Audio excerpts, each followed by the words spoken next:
ఆత్మీయ జీవితంలో నేను ఎదగాలి అంటే ఈ రెండు ప్రాముఖ్యం. అందులో మొదటిది ఏంటో తెలుసా? స్థిరత్వం. రెండోది దేవునితో సహవాసం. స్థిరత్వం ఏంటంటే పౌలు గారు యేసుక్రీస్తు ప్రభు వారితో ఫేస్ టు ఫేస్ అయిన తర్వాత వదిలేసి తన పాత జీవితానికి పోలా. ఆయన ఏం చేశాడు?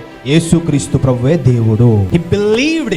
నమ్మి దేవుని దగ్గర బాప్తిస్మం పొందాడు. అంటే ఏం చేశాడు? ఆయన తన పాపాలను ఒప్పుకొనయ్యా నీ కొరకని జీవిస్తాను, ఆమేన్, తీర్మానం తీసుకున్నాడు. ఆయన గురించి చదివితే చచ్చేదాకా వెనక్కి తిరగల. అదే స్థిరత్వం. ఈ రోజు ఆ స్థిరత్వం కావాలి. ఉందా ఆ స్థిరత్వం? ఈరోజు మొట్టమొదటికి ఇది ఉండాలండి. నీ జీవితంలో ఎదగడానికి ఇదే బిగినింగ్ అన్నమాట. ఏంటో తెలుసా? స్థిరత్వం. నేను దేవుని దగ్గరకు వచ్చాను, ఇంతవరకు లోకంలో ఉన్నావు నువ్వు, ఇంతవరకు పాపంలో ఉన్నావు నీవు, ఇంతవరకు దేవునికి దూరంగా బ్రతికేవు నీవు. అయితే ఈ రోజు దేవుడు నీతో మాట్లాడుతున్నాడా? నీ హృదయంలో ప్రేరేపణ వస్తుందా? ఈ రోజు దేవునికి ఒక మాట ఏంటో తెలుసా? అయ్యా, నా జీవితం ఇక నుంచి నీ కొరకు నేను బ్రతుకుతాను, ఆమేన్, ఇక నుంచి నేను నీ కొరకని జీవిస్తాను. ఆ మాట మీద నిలబడు. అక్కడే మొదలవుద్ది. There it begins. అక్కడే మొదలవుద్ది. దేవునిలో ఎదగడము అక్కడే మొదలవుద్ది. దేవునికి స్తోత్రం కలుగును గాక.